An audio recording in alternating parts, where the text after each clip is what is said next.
السلام علیکم۔ اب کیا ارادہ ہے سسٹر؟ اب کیا کرنے کا ہے؟ ہوٹل کے کمرے میں بیٹھی جولیٹ کے چہرے پر شکست خوردگی چھائی ہوئی تھی۔ اس نے وہ سارا ہار سنگار ختم کر دیا تھا جو آغا تک رسائی کے لیے کیا گیا تھا۔ اس وقت وہ بہت سادہ سا کرتا پاجامہ اور اس کا ہم رنگ دوپٹہ زیب تن کیے ہوئے تھی، اور اس کے ذہنی تناؤ کا یہ حال تھا کہ اس نے جانی کے سامنے اعتراف کر لیا تھا کہ دلدار آغا ہی وہ شخص ہے جس نے اس کی زندگی تباہ کی۔ سمجھ جانی خود بھی گیا تھا پنجاب کے اس حصے میں جولیٹ انتقام کے ارادے سے ہی آئی تھی، اور اس نے بڑی تیاری کے ساتھ آغا کی رہائش گاہ کا رخ کیا تھا، تو یہ بات واضح ہو گئی تھی کہ وہ کسی شخص سے انتقام لینا چاہتی ہے۔ جولیٹ نے اس کے سامنے یہ بھی اعتراف کر لیا تھا کہ اس نے جانی سے سیلف ڈیفنس کے نام پر جو چاقو حاصل کیا تھا اس کا اصل مقصد آغا سے انتقام لینا ہی تھا، لیکن عجیب بات یہ تھی کہ ہر بار آغا کی قسمت اسے بچا لے گئی تھی۔ آغا کی یہ خوش نصیبی جولیٹ کی بد نصیبی تھی۔ اپنی بد نصیبی پر شاکی وہ خلاف طبیعت بار بار آغا کو کوسنے لگتی تھی۔ جانی اس کی ذہنی اور قلبی کیفیت کو سمجھ رہا تھا، اس لیے فوری طور پر کچھ نہیں بولا، لیکن جب جولیٹ قدرے پرسکون ہو کر ایک طرف خاموش بیٹھ گئی تو اس سے اس کے اگلے قدم کے بارے میں پوچھنے لگا۔ میں اپنی آخری سانس تک اس سے بدلہ لینے کا ارادہ نہیں بدل سکتی، اور طے کر چکی ہوں کہ قبر تک اس کا پیچھا کروں گی۔ اس لیے یہ بات صاف ہے کہ اگر وہ کراچی گیا ہے تو مجھے بھی کراچی جانا ہے۔ شکست کا صدمہ اپنی جگہ تھا، لیکن اپنے عزم میں وہ اب بھی بہت پختہ تھی۔ وہ تو ٹھیک ہے سسٹر، لیکن کراچی جانا بھی اتنا ایزی نہیں ہے۔ تم کو معلوم ہے کہ سالہ حالات کتنا خراب ہے، راستے میں بھی کوئی گڑبڑ ہو سکتی ہے۔ اپن تو بولتا ہے کہ تم واپس بمبئی چلو، ادھر دادا ہے، وہ اس معاملے کو سنبھال لے گا، تم کس واسطے خود کو اتنا ہلکان کرتا ہے؟ جانی نے اسے سمجھانے کی کوشش کی۔ میں تم سے کہہ چکی ہوں کہ مجھے اپنے مجرم کو اپنے ہاتھ سے سزا دینی ہے، پھر بھی پتہ نہیں کیوں تم بار بار ایک ہی بات کرتے ہو۔ میں نے تمہیں زبردستی اپنے ساتھ نہیں رکھا ہے، تمہیں دادا کے پاس جانا ہے تو تم جاؤ، میں اپنے لیے کراچی جانے کا انتظام خود کر لوں گی۔ جولیٹ نے تیز اور مشتعل لہجے میں جانی کو جواب دیا۔ لہجے کا یہ اشتعال دانستہ تھا، بھلا وہ کیسے ربن کے پاس جا سکتی تھی کہ اسے معلوم تھا کہ اب تک اسد اللہ وہاں پہنچ چکے ہوں گے، اور فاروق کی صورت اپنے بچھڑے بھتیجے محب اللہ تک رسائی حاصل کر لی ہوگی۔ فاروق ان کے خود تک پہنچنے کا ذریعہ دریافت کرتا تو لازماً جولیٹ کا تذکرہ آتا، اور اس کے تذکرے کے ساتھ ہی اس کی بربادی کی داستان بھی سامنے آ جاتی۔ وہ اپنی بربادی کی اس داستان کے ساتھ اپنے باپ کا سامنا نہیں کر سکتی تھی، وہ دوبارہ ان سے ملنے کا کوئی ارادہ نہیں رکھتی تھی۔ پھر وہ ربن تک کیسے جاتی کہ اس تک جانے کی صورت میں اسے اسد اللہ کی خود تک رسائی کا خدشہ تھا۔ اس نے 4 دن اپنے باپ کی محبت و شفقت کے سائے میں گزار لیے تھے، اس کو ہی اپنی خوش نصیبی سمجھتی تھی، اور نہیں چاہتی تھی کہ انہیں اپنے حوالے سے اذیت سے گزرتا ہوا دیکھے۔ تم ایک دم رانگ سوچ رہا ہے سسٹر، اپن کو بھی معلوم ہے کہ اپنے ساتھ کوئی زور زبردستی نہیں ہے، بس اپن کو جو ٹھیک لگ رہا ہے اپن تمہیں وہ ایڈوائز کر رہا تھا۔ تم ریفیوز کرتا ہے تو ٹھیک ہے، اپن تمہارے ساتھ کراچی چلے گا، اور تمہارا کام ہو جانے کے بعد دادا کے پاس واپس لوٹے گا۔ اپن تمہارے کو سسٹر بولا ہے، تمہارے واسطے اپن دادا سے 4 باتیں بھی سن لے گا۔ جانی نے اسے اپنا فیصلہ سنایا۔ سوری برادر، میں جانتی ہوں کہ تم میرے ساتھ سنسیئر ہو، لیکن میں تمہارے اوپر بوجھ نہیں بننا چاہتی۔ تمہاری دادا کے ساتھ اچھی انڈرسٹینڈنگ ہے، اور تمہارے سارے معاملات اس کے ساتھ چلتے ہیں، تو اچھا ہے تم اسی کے ساتھ رہو۔ میں تو ویسے بھی دنیا میں اکیلی ہوں، اور اکیلے جینے کا ہنر بھی سیکھ چکی ہوں۔ کراچی پہنچنے کے لیے بھی کسی نہ کسی طرح راہ نکال ہی لوں گی۔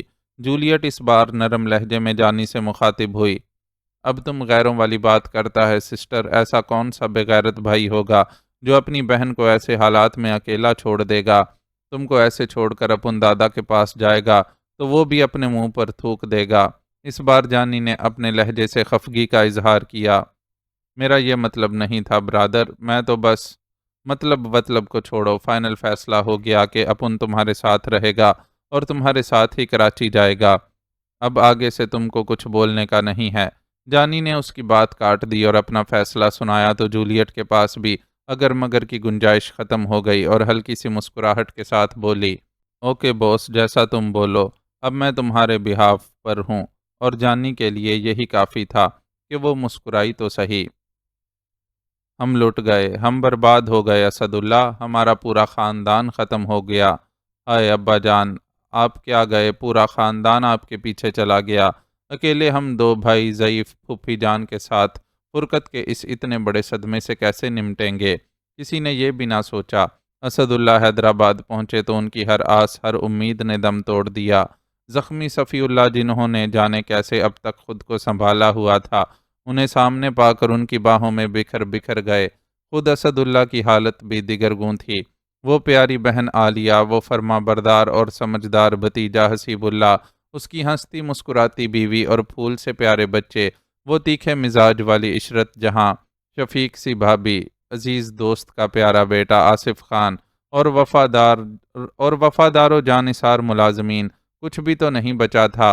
وہ جن لوگوں کے لیے خوشیاں لینے بمبئی گئے تھے، وہ سب جہان ہی چھوڑ گئے تھے۔ انہوں نے سوچا تھا کہ واپس آ کر محب اللہ کے مل جانے کی خوشی اور آصف خان اور جولیٹ کی نسبت طے ہو جانے کا جشن ایک ساتھ منعقد کریں گے، لیکن نہ تو وہ محب اللہ کو اپنے ساتھ لا سکے تھے اور نہ ہی یہاں کچھ باقی بچا تھا۔ ان کی جولیٹ، ان کی جوزفین کی واحد نشانی بھی آگ و خون کے اس کھیل میں ان سے کھو گئی تھی۔ لیکن انہوں نے لمحہ بھر کو رک کر صفی اللہ کی زبان سے نکلنے والے ایک فرد کے نام کو یاد کیا۔ صفی اللہ نے جن جن کے مرنے کا تذکرہ کیا تھا، ان میں جولیٹ کا نام شامل نہیں تھا۔ وہ یہ نام بھول گئے تھے، یا ان کے دل میں امید کی ننھی سی کرن چمکی۔ کیا پتہ میری جولیٹ زندہ ہو، اسے اللہ نے بچا لیا ہو۔ غم سے نڈھال بڑے بھائی کو سنبھالتے ہوئے انہوں نے ان خطوط پر سوچا ضرور، لیکن صدمہ بہرحال اتنا بڑا تھا کہ خود انہیں اپنا آپ سنبھالنا بھی مشکل ہو رہا تھا۔ ایسے موقع پر ان کے میزبان اور کرم فرما نواب ثروت بیگ نے دخل اندازی کر کے ان کی مشکل آسان کی اور بہت دل سوزی سے دونوں بھائیوں کو تسلی اور دلاسا دینے لگے۔ ثروت بیگ نواب فراست بیگ جیسے وزیدار آدمی کے بیٹے تھے اور اپنے والد کی صفات انہیں ورثے میں ملی تھیں۔ ان کی حویلی میں تو ملازمین کا بھی خصوصی خیال رکھا جاتا تھا، اور یہاں تو معاملہ نواب سلیم اللہ کے خاندان کا تھا، جہاں پشتوں سے دوستی کا سلسلہ قائم تھا۔ انہوں نے بہت کشادہ دلی سے نواب سلیم اللہ کے خاندان کے باقی ماندہ افراد کو اپنی حویلی میں جگہ دی تھی، اور جملہ مرنے والوں کے جنازے انہی کی حویلی سے اٹھائے گئے تھے۔ تجہیز و تکفین سے لے کر مرنے والوں کی دیگر آخری رسومات تک سب اخراجات انہوں نے خود اپنی جیب سے کیے تھے۔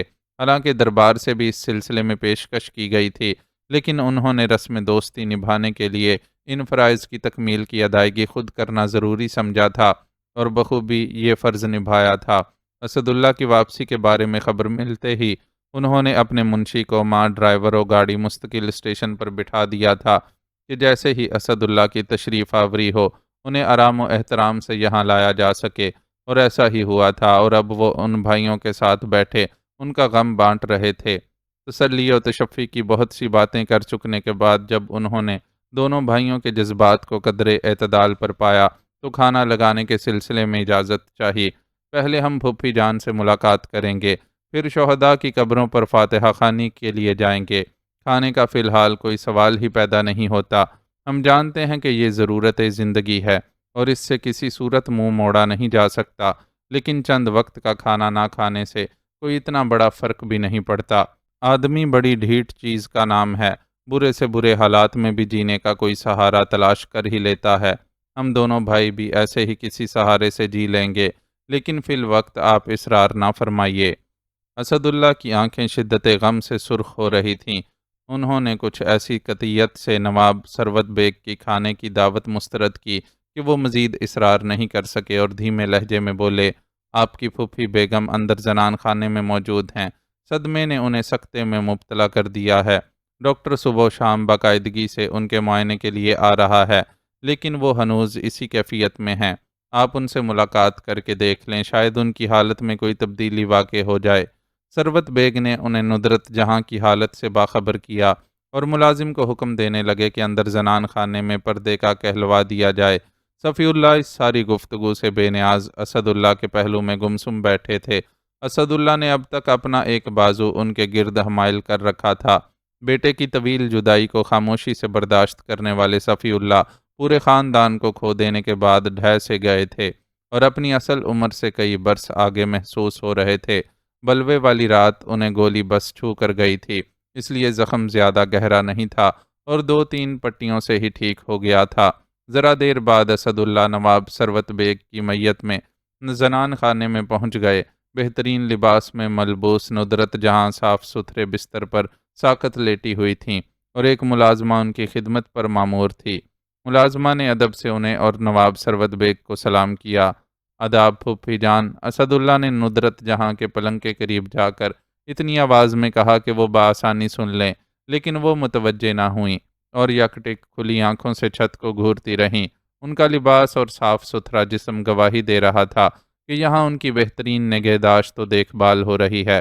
اس کے باوجود یہ وہ ندرت جہاں نہیں تھیں جنہیں چھوڑ کر وہ بمبئی گئے تھے۔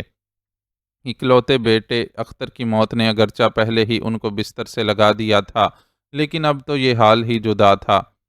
وہ ندرت جہاں کے بجائے ان کا سایہ محسوس ہو رہی تھیں۔ پھوپھی جان، ہم ہیں اسد اللہ، ہماری طرف دیکھیے۔ اس بار اسد اللہ نے ان کی پیشانی پر اپنا ہاتھ رکھ کر ہمدردی اور محبت سے پکارا، لیکن ان کے کسی عضو میں معمولی سی تحریک بھی پیدا نہیں ہوئی۔ مسلسل یہی کیفیت ہے۔ ڈاکٹر کا کہنا ہے صدمے کی شدت نے انہیں اس حال تک پہنچا دیا ہے۔ ڈاکٹر سکون آور ادویات استعمال کروا رہا ہے، لیکن یہ بتانے سے قاصر ہے کہ یہ کتنے عرصے تک اسی حال میں رہیں گی۔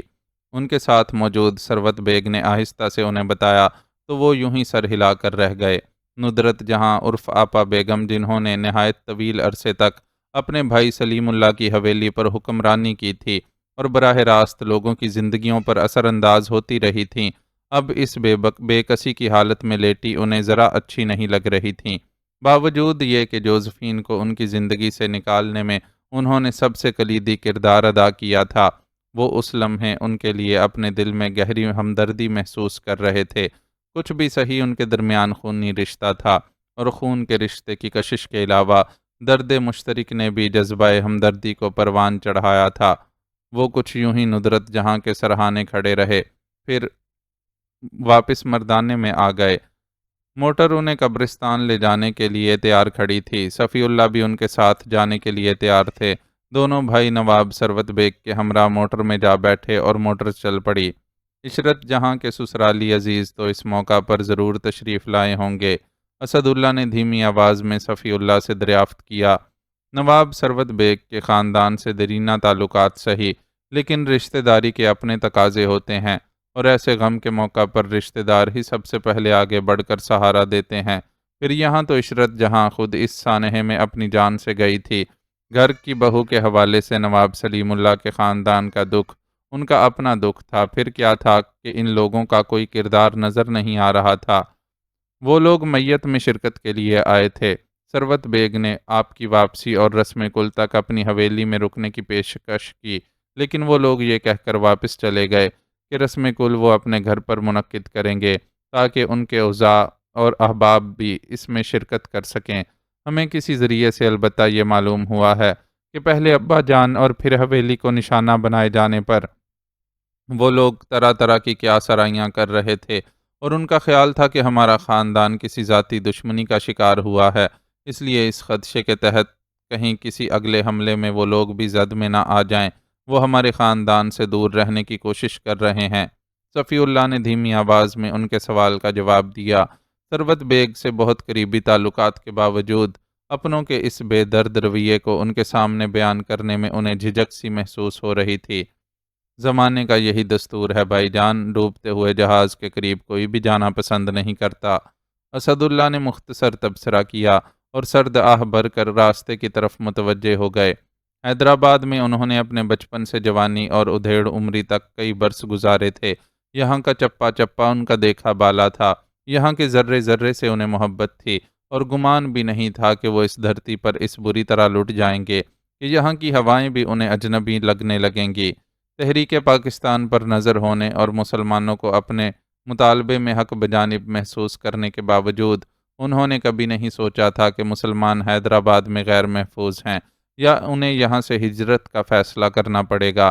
لیکن دل برباد یکدم ہی یہاں کی فضاؤں سے بیزار ہو گیا تھا، اور یہاں کی سرزمین میں جو واحد کشش باقی رہ گئی تھی وہ اپنے پیاروں کی قبریں تھیں۔ انہی قبروں پر حاضری دینے کے لیے وہ شہر خاموشاں کی طرف گامزن تھے۔ قبرستان پہنچ کر نواب ثروت بیگ کی ہمراہی میں دونوں بھائی ایک قطار میں بنی ان قبروں تک پہنچے جن میں ان کے پیارے، ان کے جگر کے ٹکڑے ابدی نیند سوئے ہوئے تھے۔ قبریں ابھی کچی تھیں اور ان پر گزشتہ یوم ڈالی گئی پھولوں کی پتیاں مرجھا سی گئی تھیں۔ ثروت نواب ثروت بیگ کے ڈرائیور نے مرجھائی ہوئی پتیاں صاف کر کے ساتھ لائی تازہ پھولوں کی پتیاں قبروں پر پھیلانے کا کام شروع کر دیا۔ ہر قبر کے سرہانے نشانی کا پتھر رکھا تھا جس پر سفید چاک سے صاحب قبر کا نام درج تھا۔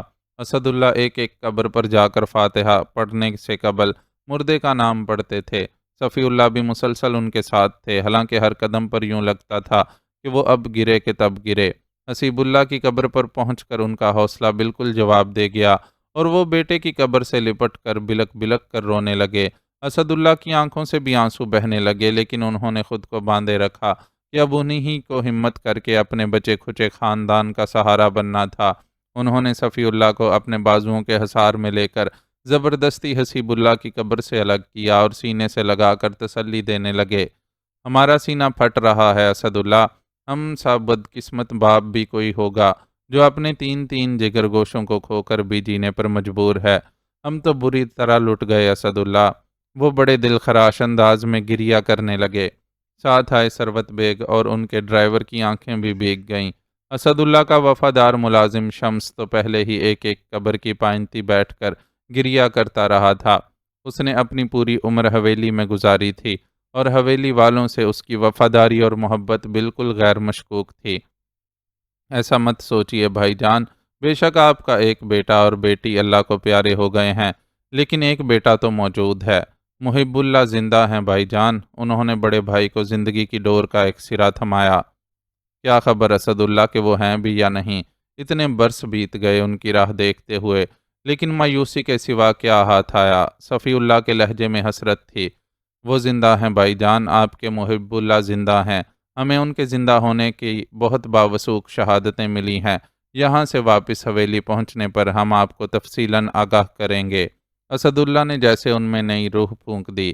آپ سچ کہہ رہے ہیں؟ انہوں نے کسی بچے کی طرح بے چینی سے پوچھا۔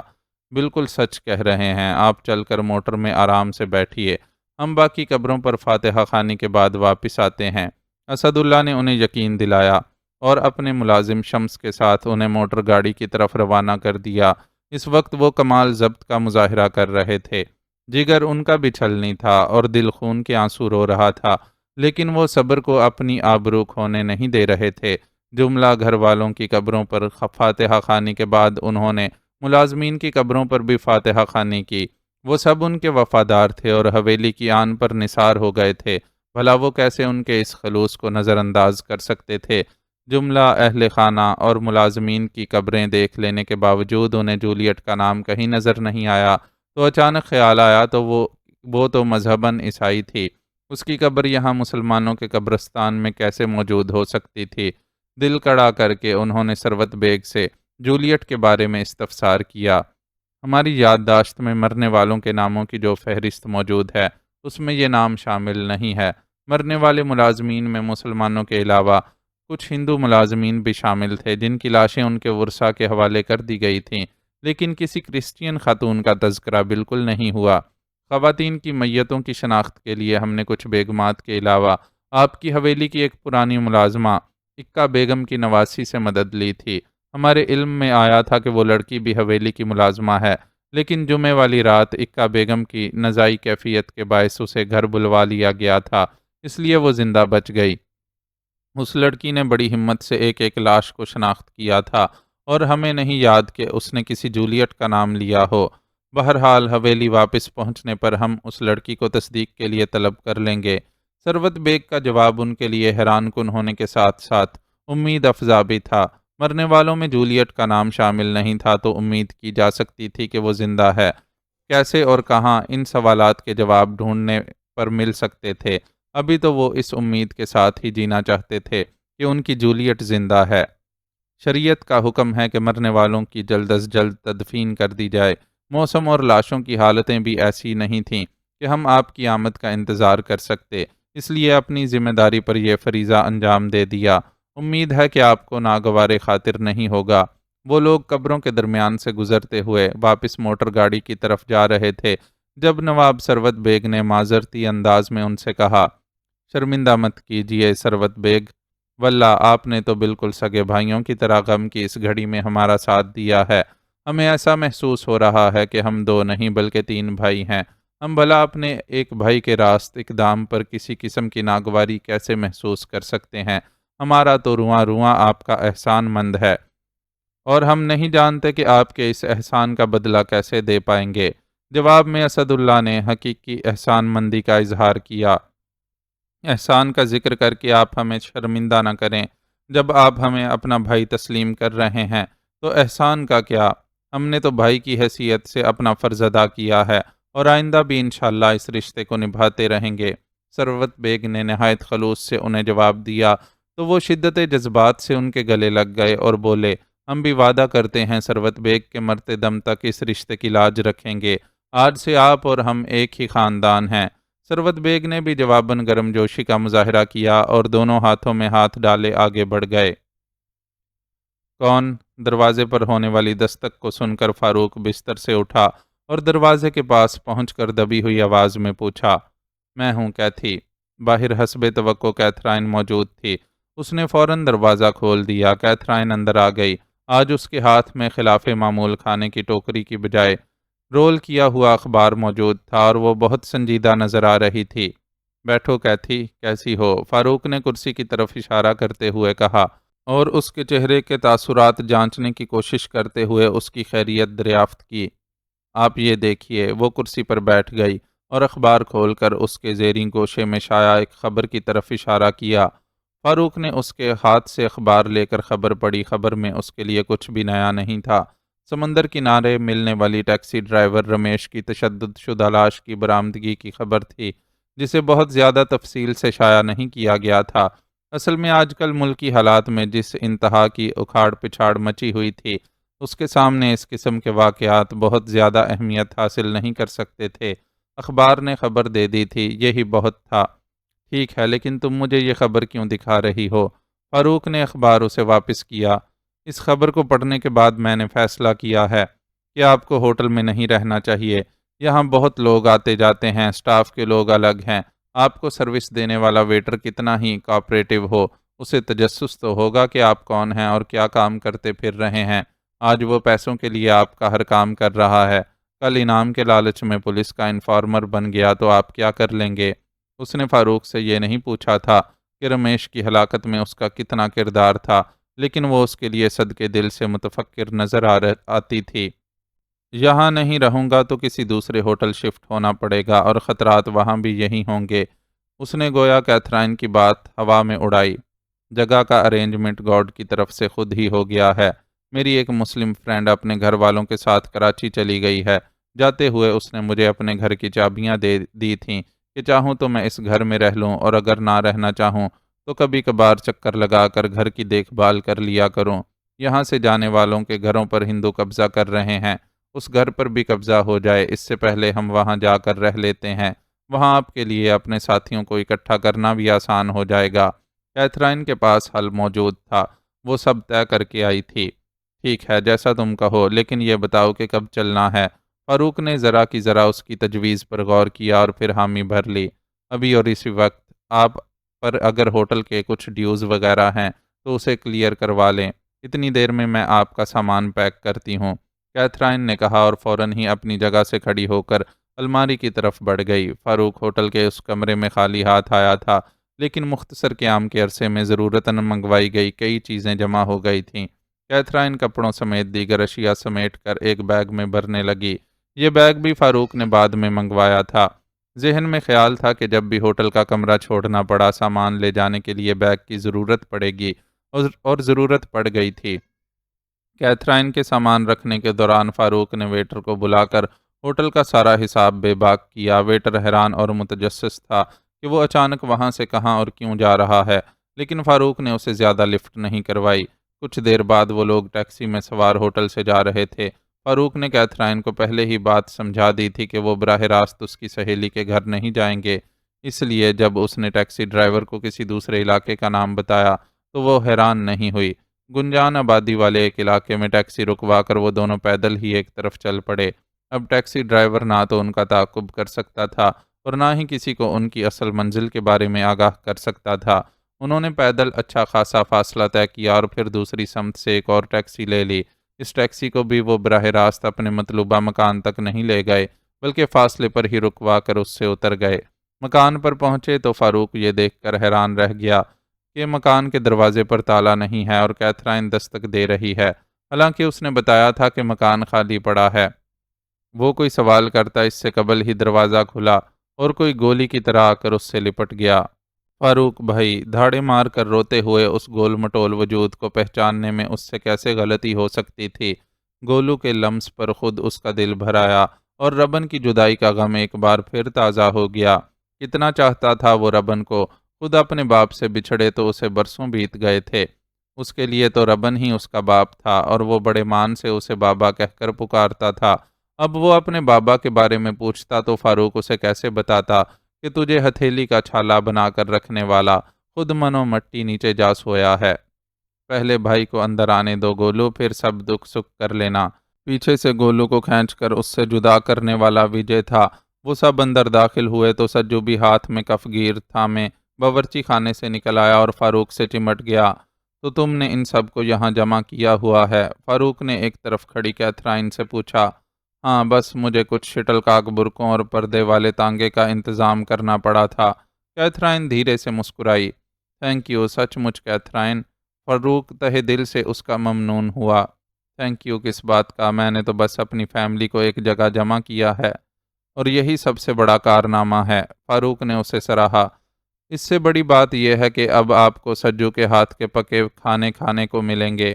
کیتھرائن ماحول کو ہلکا پھلکا رکھنے کی پوری کوشش کر رہی تھی۔ اسے معلوم تھا کہ ربن کی جدائی کے غم سے نڈھال فاروق کا دل اپنے ساتھیوں کے درمیان پہنچ کر کتنا بوجھل ہوگا، اور اس پر یہ بوجھ بھی تھا کہ اسے یہ اندوہناک خبر اپنے ساتھیوں کو سنانے کا ناگوار فریضہ بھی انجام دینا تھا۔ اپن آلو گوشت کے سالن کے ساتھ خشکا بنا رہا ہوں فاروق بھائی، سسٹر جلدی میں یہی سودا لا سکی تھی۔ آگے اپن کسی دن آپ کی پسند کا لوکی کا حلوہ بھی بنا کر کھلائے گا۔ سجو نے گفتگو میں حصہ لیا۔ سجو تم مجھ کو سودے کی لسٹ بنا کر دے دینا، میں ساری چیزیں لے کر آ جاؤں گی۔ ابھی تو جلدی میں جو سمجھ آیا لے کر آ گئی، کیتھرائن نے براہ راست سجو سے کہا۔ اسے معلوم تھا کہ آج کل فاروق جس کیفیت سے گزر رہا تھا اسے کھانے پینے سے کوئی دلچسپی نہیں تھی۔ اس کے نزدیک تو یقیناً یہ ساری گفتگو بھی بوجھ تھی اور وہ خود جواب دے کر اس کا بوجھ بانٹ رہی تھی۔ بھگوان کے کھیل نرالے، اپن اڈے والے جو کل تک سارے شہر میں دندناتے پھرتے تھے ایسے منہ چھپا کر بیٹھے ہیں، اور ایک کنیا ہمارے واسطے بھاگ دوڑ کر رہی ہے۔ وجے نے ایک سرداہ بھری، پھر فاروق کی طرف متوجہ ہو کر بولا۔ آپ بتاؤ فاروق بھائی، اتنے سمے سے کدھر تھے اور اچانک کیسے ہم تک آن پہنچے؟ اپنی طرف تو بڑی اکھاڑ پچھاڑ ہوئی ہے، کسی کے پلے کچھ نہیں پڑا کہ ہوا کیا ہے۔ بہتوں کو تو پولیس نے اپن کی آنکھوں کے سامنے اریسٹ کیا تھا، کچھ اپنی طرح ہی ادھر ادھر چھپ کر بیٹھے ہوں گے۔ سب سے بڑی بات یہ کہ دادا کی کوئی خبر نہیں ہے، وہ پولیس کے ریڈ سے پہلے ہی اڈے سے نکل گیا تھا۔ ہو سکتا ہے کسی محفوظ ٹھکانے پر پہنچ گیا ہو اور وہاں سے ہمارے لیے کچھ کرے۔ وجے کی امید ربن سے بندھی تھی، اس ربن سے جو اپنے ہمیشہ کے ٹھکانے تک پہنچ گیا تھا اور وہاں سے کسی کے لیے کچھ نہیں کر سکتا تھا۔ وجے کے الفاظ پر پہلے ہی سے غمزدہ فاروق کا دل بھر آیا۔ کیتھرائن اس کی کیفیت اچھی طرح سمجھ رہی تھی۔ اس نے فاروق کے ضبط کا بندھن ٹوٹنے سے قبل اسے سہارا دینے کا فیصلہ کیا اور جلدی سے بولی۔ باتیں تو ہوتی رہیں گی، اچھا ہوگا کہ پہلے فاروق بھائی کو فریش ہونے دیں۔ میں اچانک انہیں یہاں لے کر آئی تھی اور انہیں چینج کرنے کا بھی موقع نہیں دیا تھا۔ اچھا ہوگا یہ کھانے سے پہلے فریش ہو جائیں۔ کیوں سجو، کھانا کس سٹیج پر ہے؟ اس نے روئے سخن سجو کی طرف کیا۔ سمجھو ریڈی ہے سسٹر، چاول دم پر رکھے ہیں اور سالن میں بس ہری مرچ اور ہرا دھنیا ڈالنا باقی ہے۔ سجو نے مستعدی سے رپورٹ پیش کی۔ گڈ، تم کھانا لگانے کی تیاری کرو، میں فاروق بھائی کو ان کا کمرہ دکھانے کے بعد تمہاری ہیلپ کرتی ہوں، کیتھرائن نے کہا اور فاروق کو اپنے ہمراہ ایک کمرے تک لے گئی۔ تھینک یو کیتھرائن، تم نے بہت مشکل سچویشن میں میری ہیلپ کی۔ کمرے میں پہنچ کر فاروق نے نم آنکھوں سے اس کا شکریہ ادا کیا۔ میں نے آپ کے لیے تھوڑا ٹائم حاصل کیا ہے، ورنہ آپ کو انہیں بتانا تو پڑے گا۔